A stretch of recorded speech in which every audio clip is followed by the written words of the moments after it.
This window. Yeah. All right. Y'all see my browser with the code in it? Very good. So I'm going to start with the actual project.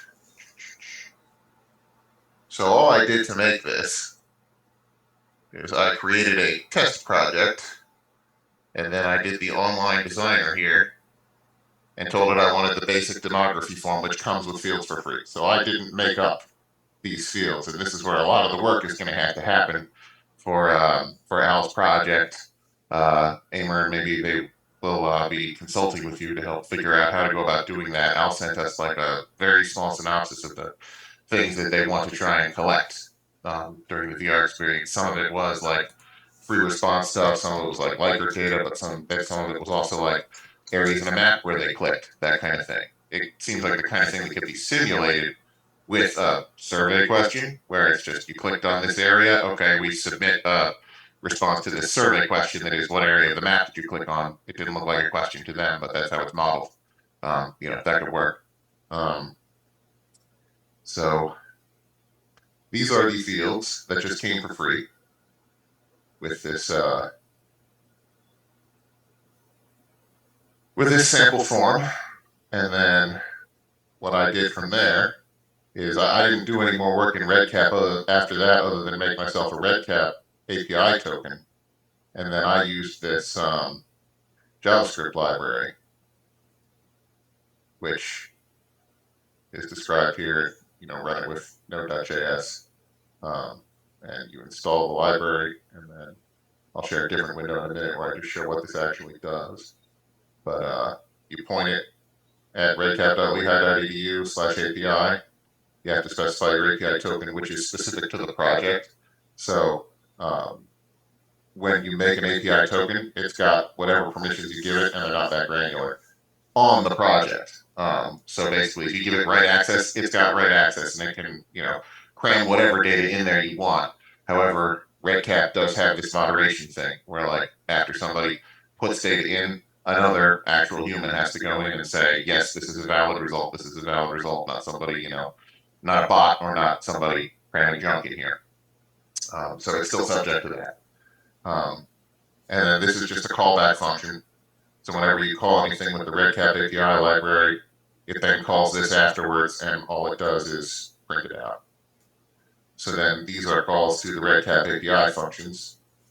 Export the project as it is, and that shows you all the fields and their validation criteria that came for free. Like if it's a date, then it already validates it as if it's a date, that kind of thing. This shows the instruments, so I'll show you that in a minute. That's basically just the survey. Then export the records and the metadata about the records. This will have like no results the first time, but then after you put something in, there will be a result in it. And this, the metadata one, shows you what the fields are that it expects. And then I just hard coded some stuff to stick in about me, and then told it to import that one record and then export the records again. So I'll share my terminal window where I ran this thing. Where's my share screen overlay? There we go. New share. This one. All right. Y'all see my terminal window now? So let's just run this thing again and then scroll up. A lot of stuff because it shows the data about all the fields. All right. Zoom's overlay showing I'm sharing this window overwrites my ability to read some of this. And there's actually a record in it because I run this before. The first time I ran this, the export of records was empty because there wasn't anything in it. But this is like the instruments export, which is just the one survey called basic demography form. Metadata export is data about all the fields that it expects. Record ID, name, label, blah, blah, blah. How it validates it. A whole bunch of stuff, which I didn't configure or use any. It just came for free because of what type of form this is. Still in the metadata. Still in the metadata. results of record export. And this is after it, right? It inserted, yeah, it inserted one record, and here's the record done. So that's all there really is to it. So going back to the other window for a minute. There, that browser with the code. This one? Sorry, yes. What you guys would be, most of this stuff up top is like figuring out how to stick stuff in because this is proof of concept. What you guys would be doing is a lot of this, constructing the records from, constructing the data from the VR experience events, and then doing a lot of import records into it. So that would be the kind of code that would be written. There's a lot of different libraries. Doesn't have to be JavaScript for interacting with RedCap. I just bookmarked this in the README file, but that is the JavaScript one. I didn't bookmark it in the README file. I'll put it in an email somewhere. I'll find that later. But I did show like here's where you find a Python binding, Python library, and here's a C# one. There's a C# one, which could be handy because, as I understand, a lot of the existing VR experience code is in C#.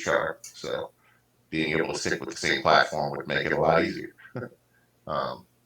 So that's pretty much all I have to say about the API proof of concept stuff. And if we want to talk more about that, I'm happy to answer some questions. Otherwise, I feel like the next thing that we could do is maybe I could make Junior host and you could show some of the existing code where I know you were saying you had already like had it sticking stuff into a Google form, and that's where we would be replacing that with sticking into RedCap. What do y'all think?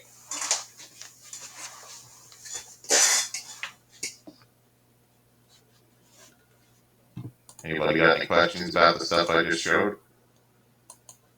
Not really? Junior, what do you think? Do you want to show off some of the VR experience code? I was trying to unmute myself, and it's good that I've remembered the shortcut. So I have a question, Chris. Sure. What is the protocol, institutional protocol for the projects? I don't know, like how many projects we have here. I know Nathan is in our project, but I don't know Nicholas and Lillian yet. Are they in different projects or another different project? So Nick and Lillian are both student workers with the systems engineering team.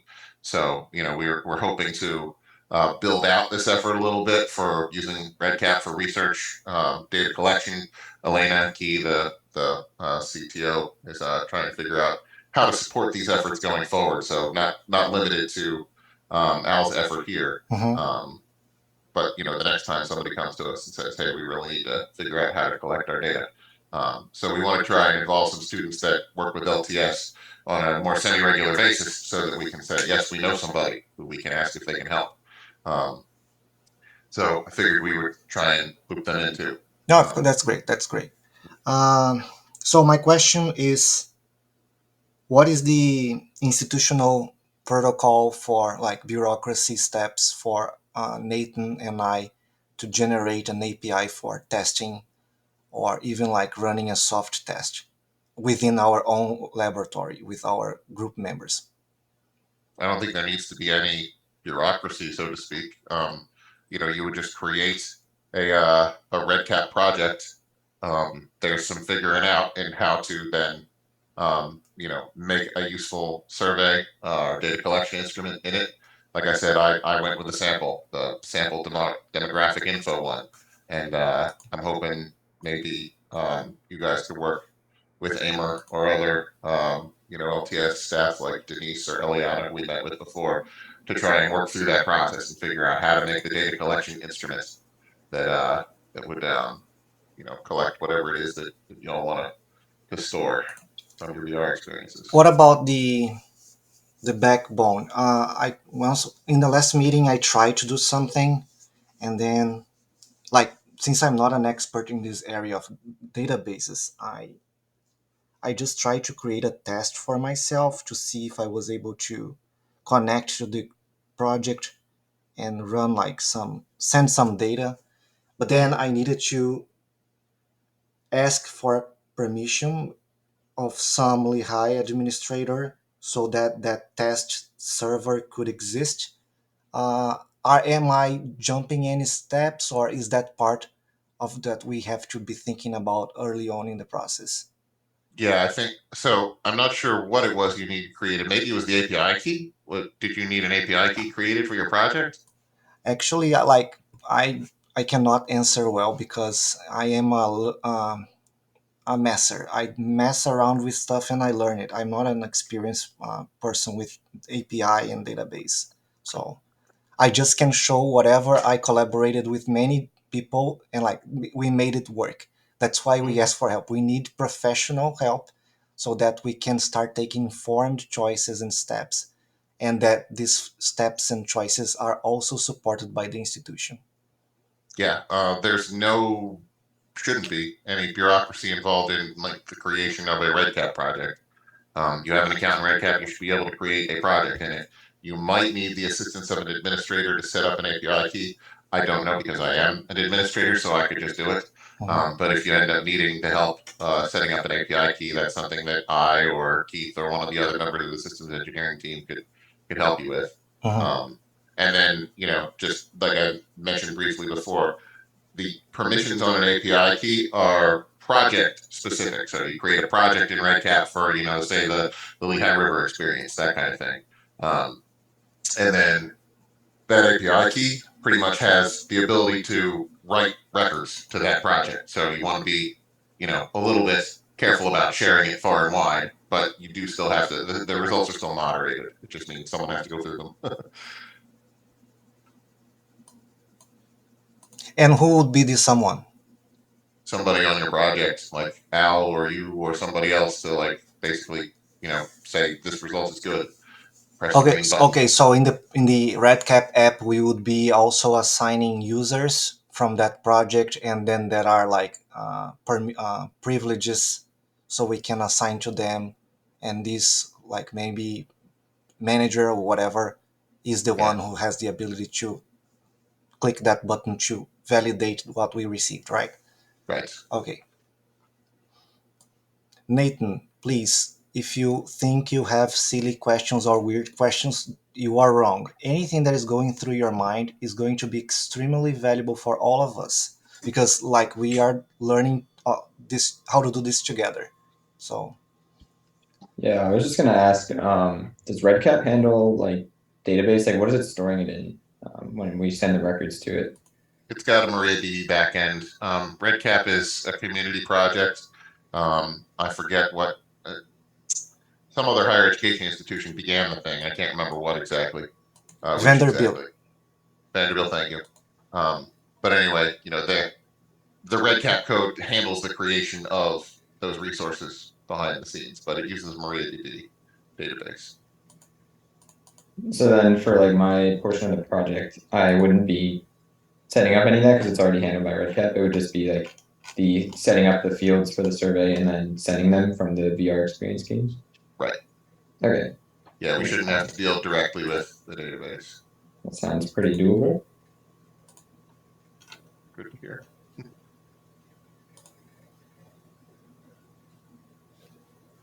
Is it time for me to share stuff now? Yes, absolutely. Let me make it so you can do that.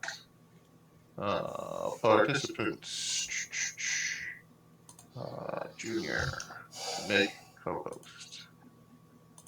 There we go. Now you should have the ability to share the screen.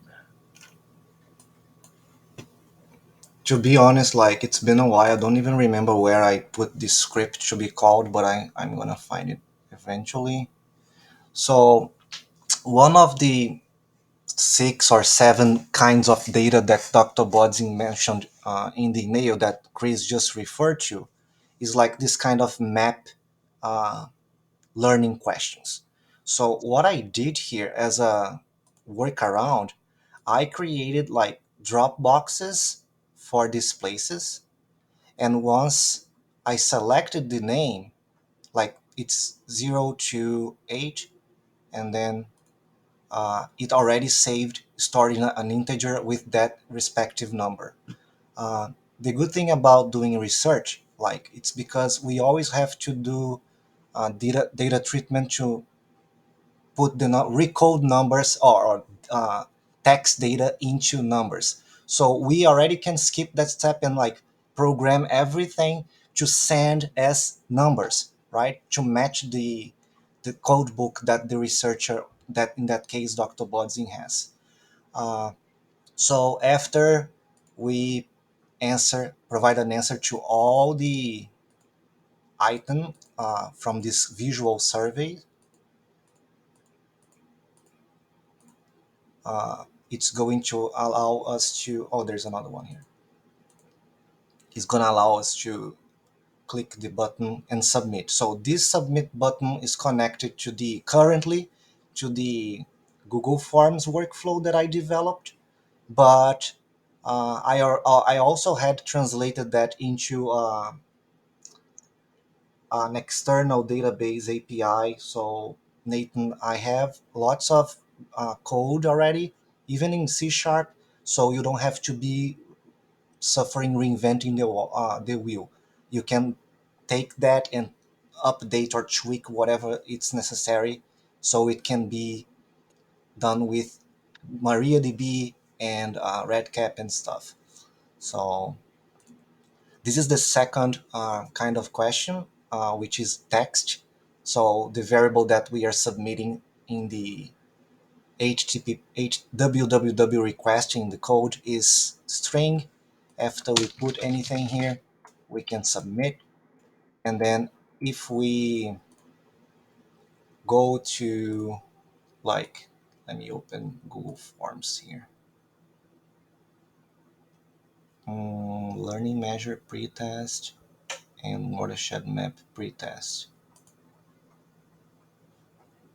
So in Google Forms, like, that's what Nathan and everybody, this kind of work is what is requested from us. We need to understand what the survey is for the researcher or the professor and create a skeleton. In this case, it's going to be in RedCap, so that we can access these the field ID number for each answer. In Google Map or Google Forms, we can inspect, and there is like a specific ID field here, and then we plug that in back into the C Sharp script. Uh, so let's see. Google Forms was nice because it was already connected to a spreadsheet. So here you can see that the 29th entry happened 1 minute ago, and then it saved the user session ID so that we can track back in an anonymous way who the user was. And like uh, the expected answer here, like what is Bethlehem? So the number is according to the code book, so the researcher knows whether it was right or wrong. And then we had all of them. Uh, the other one would be the learning measure pretest. So in this case, I only have two entries. Uh, the player session, so I can store that who is playing the game, because I have lots of spreadsheets. So if we have the player session ID, we can find them. And one open-ended question, and that stores a string. So, oops, no, sorry. If you access that, you will see that the answers that we use for testing like start losing meaning. These four ones over here was actually Dr. Bodzin's running like an actual user test with like some interns from the nature center that we partner with, and then we were able to see that they really were typing the answers and their ideas, so it works. um, and Junior is lazy, so um, let's see if I can find now the document, the code quickly. Submit button.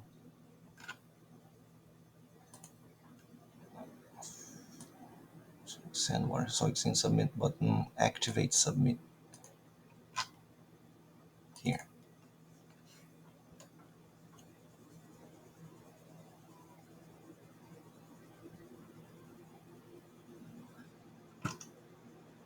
So, Nathan, my code was I declared the type of game object I was using. I was using Text Mesh Pro dropdown, and I just named them like DD123, as many items that are is needed.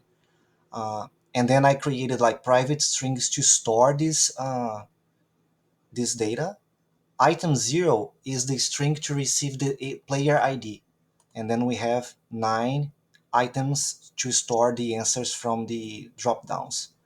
And also we need to have a string to actually input the URL from the backend software. In my case, I was using Google. I don't know how this step happens in RedCap, so this is something you can take note already. Uh, and then when we click that submit button, I run this method send watershed map, and then I am getting the value from the drop down, transforming that into a string, and assigning that value to the item that I showed before. After we in like they do this, the last step of the method that the submit button hits is like running a coroutine, which runs another method that gets these values and they send to the form. So first they process inside the front end, which is our game, and then lastly it starts running another method that sends that data outside.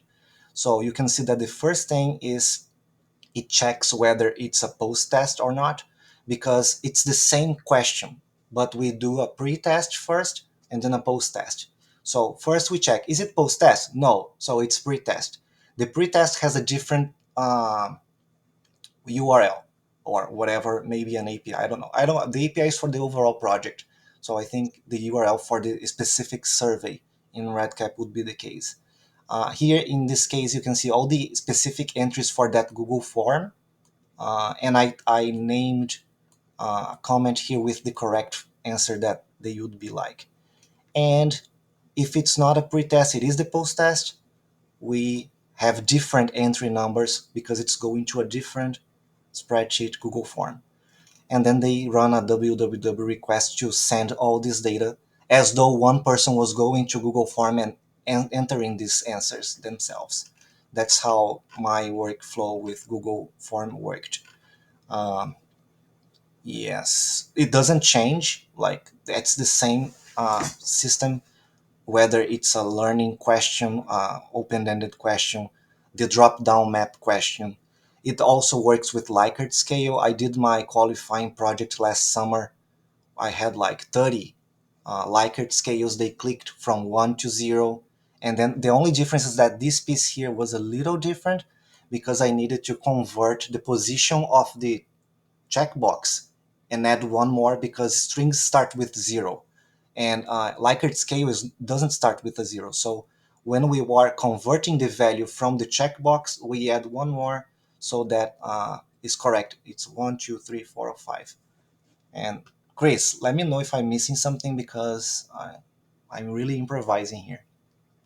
No, this is exactly what I was thinking we would want to look at, and that's where I would say we would want to insert RedCap API code in that same place where it was putting it into the Google form. Um, so you have the experience itself designed in Unity, um, and you were talking about how like you basically go from the drop down, index 0 through whatever. Um, it is possible. I don't know if it's something you'd be interested in doing, but we just, I showed before how you can import the fields out of RedCap. You could have the values instead of having them in, the code and then stick the index into the survey. You could have it all just live in RedCap, and if it's possible in Unity, be like retrieve from the RedCap survey instrument, the names of the proper values that you can answer this question with, instead of having them hard coded in Unity and then just stick a number into RedCap. You can have it retrieve those values, then let them pick, and then stick a record in, so that everything basically lives in RedCap instead of having to maintain it in a couple of places.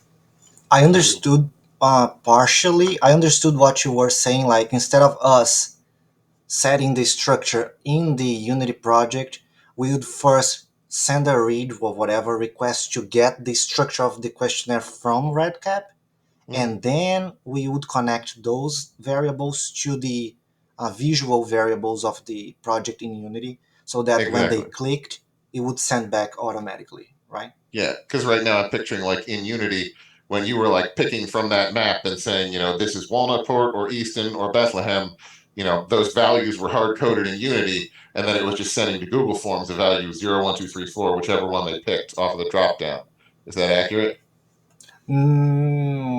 I guess so. Yeah, like uh, yeah, it was just like I said before. Like the good thing about doing quantitative research is that we need to recode. So we don't need to recode in this case because the drop down and any other variable in game engines, they work as arrays. So it's 0, 1, 2, 3, 4 forever, and the name of the items. So you're right. Like one, it was one place. Two is was another place, and then depending on the number they picked, we would say like if the answer that is expected is number two and the student like select seven, they got it wrong. So we can see that in the spreadsheet. Gotcha. Yeah, it's not like a necessary thing, but I feel like it would make life easier if all those values lived in RedCap, and then when you're constructing the constructing the map in Unity, it first fetched them from RedCap and then said these are the values that are allowed for this drop down. Not necessary, but seemed like it might be nice. So So thank you. as long Nathan is following and like visualizing your ideas, that's going to be smooth because I'm even getting involved like with this doctoral degree here, and like although I have the willingness to do something else and continue helping, it's just like there's no bandwidth anymore. I just need to. It's like I'm in the 6th year. I need to finish the dissertation and turn the page. So I am very happy and grateful that Nathan has joined us in this endeavor, and also Nicholas and Lillian, because like it's very dark when we need to do this kind of stuff and we need to do it by ourselves. And anyways, thank you all very much. We all know how it feels to be overwhelmed with so much going on. So thank you for showing us that. And by the way, I I, can provide this at any time, whoever, whatever. Okay. very good. Um, so I feel like our next step is probably going to be the creation of a RedCap data collection instrument to basically simulate the Google form that you've had at the back end. So that then we can try hooking the VR experience up to it directly with the API code. Does that make sense?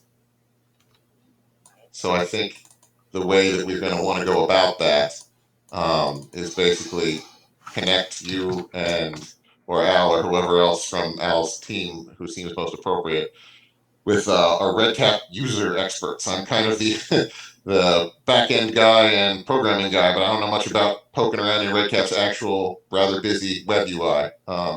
So I feel like, Amer, does that make sense? Would you be able to pitch in there and help Junior or whoever is most appropriate from Al's team start designing those things? Yeah, sure. I have some Red Cap experience from St. Luke's Health Network, my previous position as an application analyst. So, yeah, of course. Okie doke. So I think what I would say we should do, if we have anything else to discuss today, I'm happy to hang around and discuss it. But I think we might have reached the end of our agenda. So I would say, Amer, would you be able to reach out, just CC me, or if you'd like me to facilitate, I'll be happy to do that. But could you maybe reach out to schedule a time to like do a Zoom and work on that together? Yeah, sure. Who's all the participants? Nathan, correct? Yep. And is it Junior as well? Yes. Yes. Okay. But like I am just going to be support. Like Nathan is gonna be driving this car. No problem. How about this? I'll just send an invite to, except for you, Christopher, I assume? Yeah, I mean, I can be optional. I wouldn't mind looking on, but if I can't make it, it doesn't need me. The meeting doesn't need me. No problem. I'll just send an invite to everybody here, and you can accept or deny or whatever the case may be. That sounds excellent. Thank you, sir. Yeah, no problem. Looking forward to it. Yeah, me too. Anybody have anything else for today then? No. Alrighty, seeing shaking heads, I think we're going to call it for today. So everybody have a good weekend. Stay dry. It's supposed to rain here. And I'll talk to you all again soon. Alrighty. Take care. Thanks. Thank you. Thank you. Yeah. Thanks. Bye.